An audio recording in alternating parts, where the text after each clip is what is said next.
Eh, Buenas tardes, mi nombre es Claudia Alonso, soy médica clínica y médica geriatra, trabajo en la sección de medicina geriátrica del Hospital Italiano de Buenos Aires y tengo el gusto de que me hayan invitado en la Sociedad Argentina de Medicina, donde trabajé mucho durante mucho tiempo, a dar una charla sobre fragilidad y enfermedad vascular, problemas en la era COVID. ¿De qué quiero hablar en esta charla? Y espero poder transmitirles, o sea, las inquietudes acerca de si la morbimortalidad por COVID se debe solo a la infección. Y empezar a destrabar los conocimientos acerca de la fragilidad como marcador de riesgo de morbilidad por SARS-CoV-2 y el efecto que el control de los factores de riesgo vascular puede tener sobre la fragilidad y el efecto de la fragilidad sobre la evolución de las complicaciones vasculares o como la enfermedad cerebrovascular o coronaria. Y terminar esto con algunas propuestas para mejorar esta situación. Esta u otras diapositivas todos las conocen y en realidad lo que queremos, o sea, lo que quise ilustrar con esto es que como todos saben, la edad es un marcador de riesgo importante, no solo para mortalidad, sino también para morbilidad. Los pacientes añosos están más tiempos internados y tienen más complicaciones durante su infección, su enfermedad por COVID. Y si en todas las muestras que se han analizado, lo que se ha visto es que los factores que aumentan el riesgo de morbimortalidad tienen todos que ver con factores de riesgo vascular, como la obesidad, la diabetes, la enfermedad cardíaca crónica, o con el envejecimiento, como la demencia. En otro análisis ustedes ven que claramente hay una tendencia a mayor mortalidad con el aumento de la edad, la obesidad y la diabetes, que son dos situaciones que están íntimamente relacionadas, también se relacionan con mayor riesgo de complicaciones, y aún los bajos ingresos, es decir, los pacientes que tienen, o sea, la pobreza, que también es un factor de riesgo vascular, o puede actuar como un factor de riesgo vascular, también se relaciona con riesgo de mala evolución. Nuevamente, la enfermedad cardíaca, el antecedente de accidente cerebrovascular o demencia, y el deterioro de la función renal, que en el mundo occidental y en los pacientes añosos se relaciona claramente con la enfermedad vascular. ¿Qué quiero mostrarles en esta diapositiva? Está diseñada para ver la mortalidad en la ciudad de Nueva York en diferentes momentos y por diferentes pandemias. Que analicemos la pandemia que analicemos, hay algo que nunca deja de tener relevancia, y que es la muerte por enfermedad vascular y cáncer. Es decir, el mensaje de esto es: no debemos olvidarnos de estas patologías en el contexto de la pandemia. ¿Por qué? Porque lo que se vio en muchos estudios eh, fue que hay un exceso de mortalidad. ¿Qué es el exceso de mortalidad? El exceso de mortalidad es la diferencia entre la mortalidad en este año y la mortalidad en igual periodo en años anteriores. Y este exceso de mortalidad está compuesto por dos componentes, que son las muertes por COVID, pero lo que se vio en otras situaciones es que hay mortalidad no atribuible a la enfermedad por COVID-19. ¿Y esto con qué se relaciona? Claramente con la mortalidad por COVID y con la cantidad de ancianos en geriátricos. ¿Por qué? Este es un análisis que se hizo en la región de Lombardía, porque es claro que cuando la situación, cuando el sistema de salud está sobrepasado, muchas de las muertes que se producen por COVID no son atribuidas a esta enfermedad. Y también es cierto que la gran cantidad de pacientes ancianos y geriátricos sobrepasa el sistema de salud y hace que muchas de estas muertes no sean atribuibles realmente a la enfermedad. ¿Y qué se vio? Que hay una relación inversa con la cantidad de diagnósticos, es decir, la cantidad de casos por total de test, y con la cantidad de médicos de atención primaria, lo cual marca en realidad la importancia de los agentes de detección para el diagnóstico de enfermedad. ¿Cómo se explica esta diferencia con la diabetes y con la mortalidad cardiovascular? Muy probablemente porque, como sabemos desde el principio, que que la diabetes es un factor de riesgo para mala evolución, muy probablemente se hayan hecho más diagnósticos y se haya hecho especial hincapié en el diagnóstico en esta población. Por lo tanto, este exceso de mortalidad, ¿a qué lo podríamos, ¿a qué lo podríamos atribuir? Muy probablemente a la mortalidad directa por COVID-19 y también al efecto indirecto atribuible al aislamiento de la falta de acceso al sistema de salud, los efectos psíquicos, psicológicos e incluso económicos del aislamiento. ¿Cómo relacionamos esto con la enfermedad vascular? Y eso es muy claramente, porque en realidad la inflamación sistémica, la tormenta de citoquinas, la hipoxemia, o sea, la afección pulmonar, pero incluso el tropismo por la enzima C2, que marca en los mayores, que marca mayor estado inflamatorio, contribuye a alteraciones que van a llevar a anomalías en la coagulación y enfermedad cardio y cerebrovascular.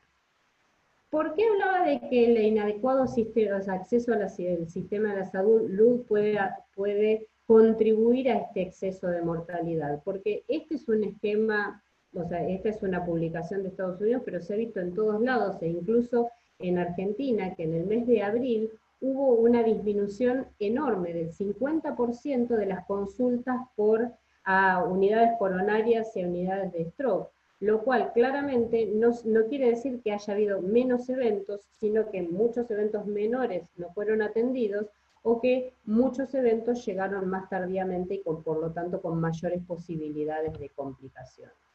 En un análisis que se hizo en la ciudad de Buenos Aires, lo que se pudo ver es que la falta de control de los factores de riesgo vascular se puede relacionar con un aumento de los casos nuevos de enfermedad vascular, y que incluso con aumento de la mortalidad cardiovascular. ¿Cómo relacionamos esto con los ancianos? Porque sabemos que el aumento de la edad se relaciona con mayor incidencia y mayor gravedad de los factores de riesgo vascular y de enfermedad vascular.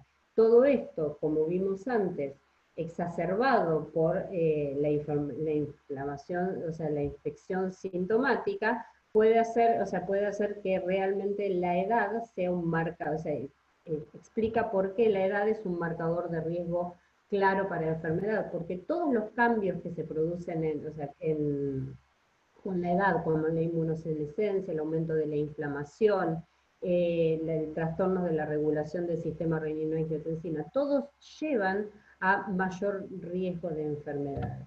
Y como se vio en este estudio multicéntrico realizado en Europa, sabemos que la inflamación, el deterioro de la función renal, se relacionan con mayor mortalidad por COVID-19, pero la fragilidad, un problema propio de los ancianos, se relaciona a mayor fragilidad, mayor mortalidad. Al igual que mayor fragilidad, mayor tiempo al alta, es decir, mayor complicación durante la internación. Ahora bien, ¿por qué hablo de la fragilidad? ¿Qué es la fragilidad?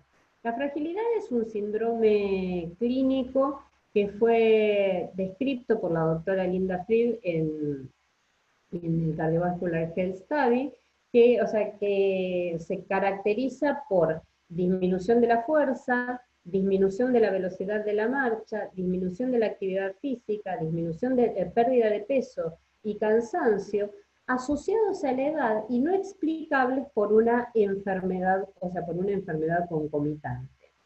Esto se relaciona claramente con el envejecimiento no, o sea, no exitoso, es decir, con la pérdida de años libres de enfermedad, o sea, de cardiovascular, cáncer, disfuncionalidad y deterioro cognitivo.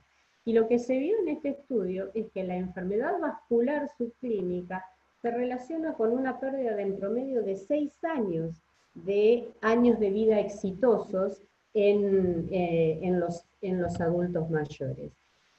Y que esta relación se da en todos los grupos etarios y a todos los niveles de riesgo vascular. ¿Esto qué quiere decir? Que es, o sea, que si bien es más probable que en los adultos mayores más jóvenes podamos esperar más años libres de enfermedad en aquellos que tienen bajo riesgo vascular, también es cierto que esto se cumple en los adultos mayores de los grupos más altos. Y esta relación también se ve dentro de los mismos grupos de edad con respecto a la carga o a su riesgo vascular. ¿Qué me marca esta fragilidad o los ancianos frágiles, que se define como frágiles aquellos que tienen 3 o más criterios de estos que señalé? Es que estos pacientes tienen más riesgos de hospitalizaciones, de caídas, de deterioro de las actividades de la vida diaria y de mortalidad. Ahora, si se relacionan tanto, ¿qué es primero? O sea, ¿la fragilidad o la enfermedad vascular? ¿Cómo influyen uno sobre otro? O sea, la clásica pregunta de ¿qué es primero el huevo o la gallina? Y vamos a tratar de pensar primero en la enfermedad vascular y su relación con la fragilidad. Lo que se vio, o sea, lo que está estudiado es que los pacientes frágiles tienen más posibilidades de tener infartos, ANGOR, insuficiencia cardíaca, claudicación intermitente y enfermedad vascular en general. Es decir, que los pacientes más frágiles tienen más carga de enfermedad vascular. Y esto se aplica también para aquellos que son prefrágiles, que son aquellos que tienen 1 o 2 criterios de fragilidad, y los que menos riesgo tienen son aquellos que no son frágiles.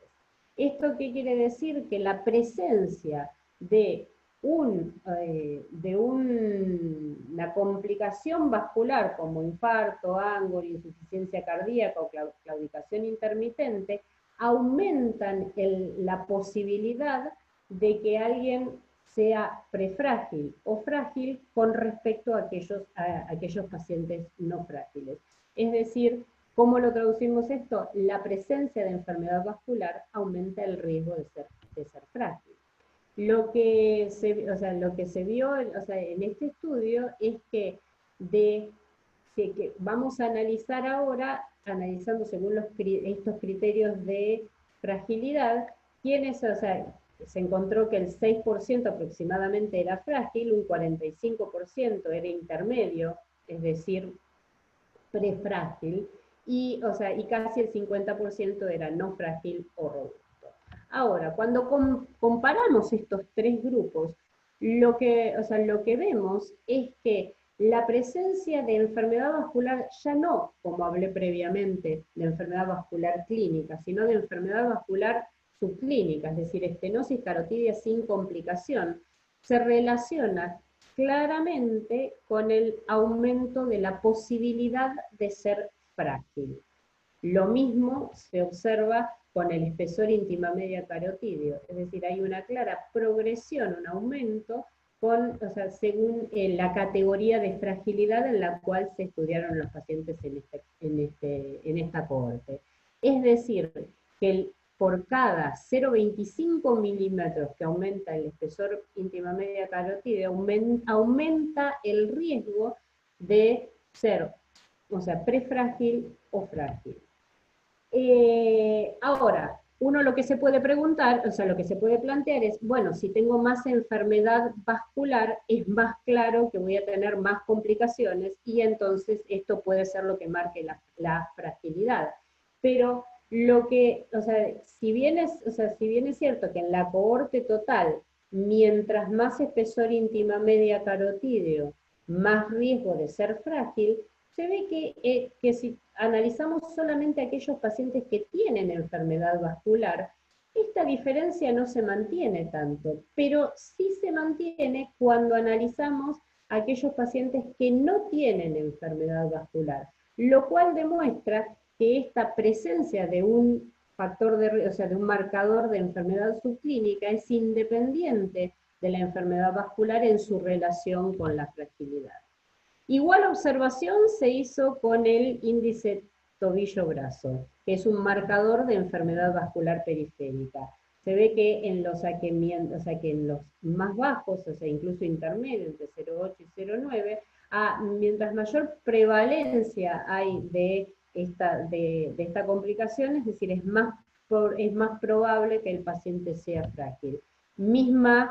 O sea, mismo análisis que hice con respecto a la enfermedad íntima media carotídea, es que esta relación se mantiene en la cohorte total en aquellos que tienen enfermedad vascular, pero también se observa en aquellos que no tienen enfermedad vascular. Lo cual, o sea, traduciéndolo en criterios de riesgo, un índice tobillo-brazo menor de 8 aumenta bastante y muchísimo más el riesgo de ser, o sea, de ser frágil, es decir, se aumenta mucho más el riesgo de que un paciente presente fragilidad, al igual que un intermedio de 0,8 a 0,9. La misma observación se hace con un marcador de daño de órgano blanco, la masa del ventrículo izquierdo.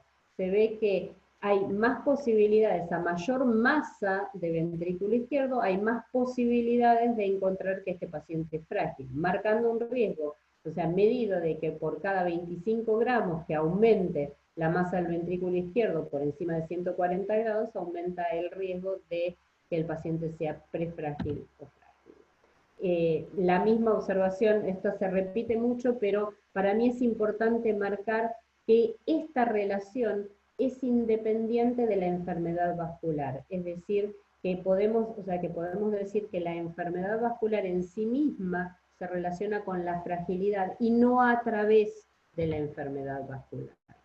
Lo mismo se observa en la enfermedad cerebrovascular, la cual vemos que los pacientes frágiles tienen más incidencia, más antecedentes de accidente cerebrovascular, pero también más antecedentes de lesiones de sustancia blanca, de atrofia ventricular, es decir, que son marcadores de microangiopatía crónica. Y si analizamos los pacientes con infartos, o sea, infartos pequeños, vemos que la presencia de infartos, o sea, cerebrales se relaciona con el riesgo de ser frágil en los pacientes en la cohorte total, en aquellos con enfermedad vascular y también en aquellos que no tienen enfermedad vascular. ¿Qué pasa con los factores de riesgo? Vamos desglosando un poco más. La verdad es que la hipertensión arterial tiene un comportamiento dual. Es decir, ¿qué vemos? Que en los pacientes que son espontáneamente hipotensos, en los cuales los encontramos hipotensos, lo que disminuye el riesgo de fragilidad es aumentar la presión arterial. Estamos hablando de una cohorte de pacientes ancianos. En cambio, en aquellos que son normotensos, o sea, que tienen presión más alta, en realidad el aumento de la presión arterial se correlaciona con el riesgo de fragilidad. Esto se condice con todas las observaciones que estamos viendo en los adultos mayores, en las cuales el normotensar o hipotensar a los ancianos, o sea, a los adultos con rigidez arterial, con complicaciones vasculares, muchas veces produce más complicaciones que ventajas con respecto a su estado de salud. ¿Cómo se relaciona con el metabolismo de la glucosa?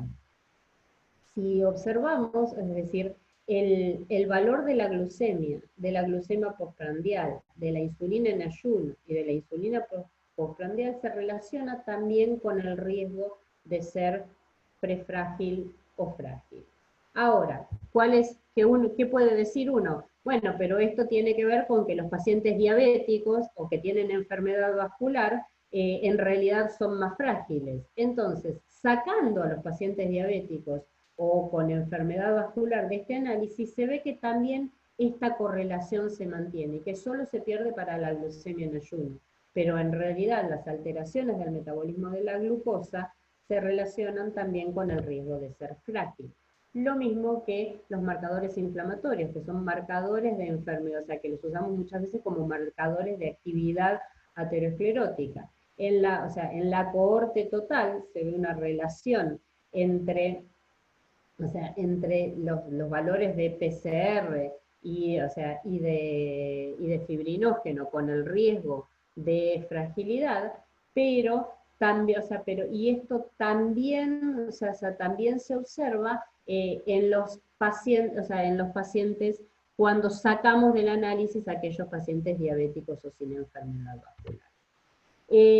La verdad es que esta observación no se ve con las alteraciones del metabolismo del colesterol, en la cual la verdad es que no se encontró ninguna relación entre el riesgo de ser frágil con ninguno de los valores en la cohorte total, y sí quizás con el LDL si sacamos del análisis a los pacientes diabéticos o con enfermedad vascular.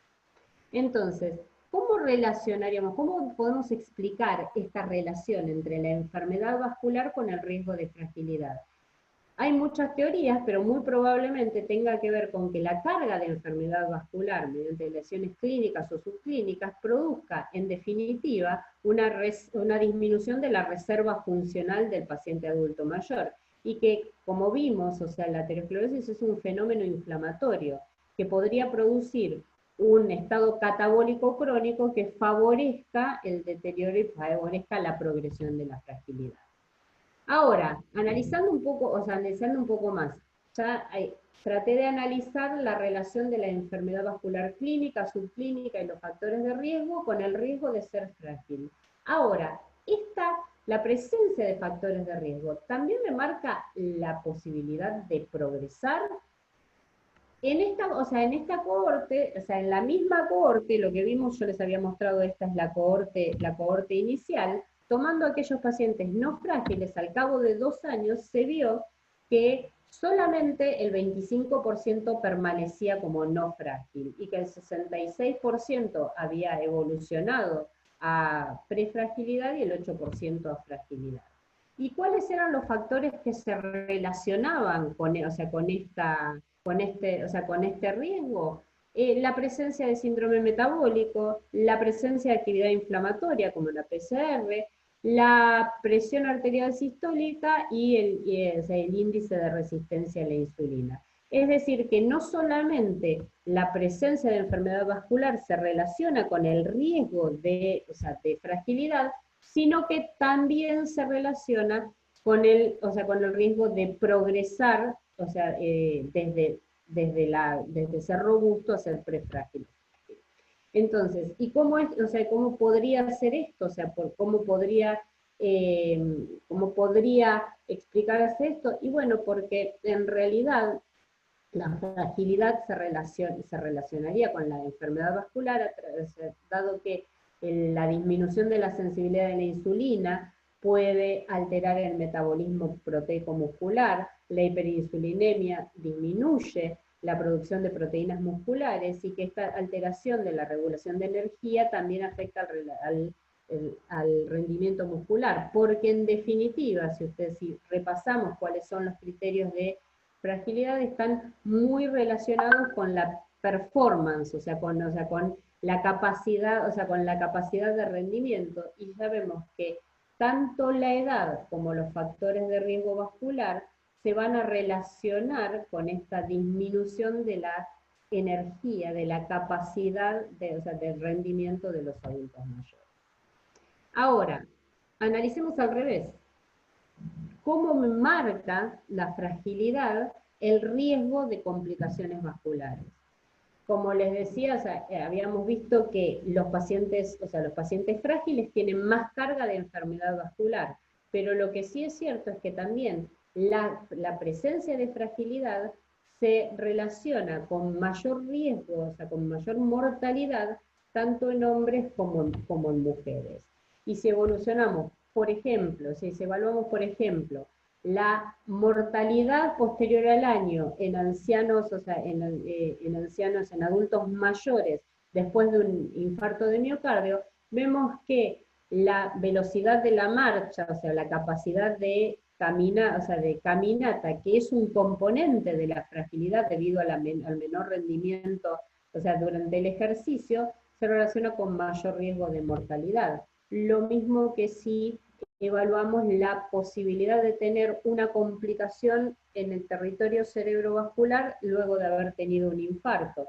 Cualquier criterio de fragilidad marca el riesgo de otra complicación vascular. Lo mismo que, o sea, que la velocidad de la marcha, es decir, la disminución de la velocidad de la marcha, un componente claro de la fragilidad, se relaciona con el riesgo de tener accidentes cerebrovasculares, o sea, en una cohorte, e incluso esta velocidad de la marcha se relaciona con la posibilidad de enfermedad vascular subclínica, como el score de calcio coronario o el espesor íntima medio carotido.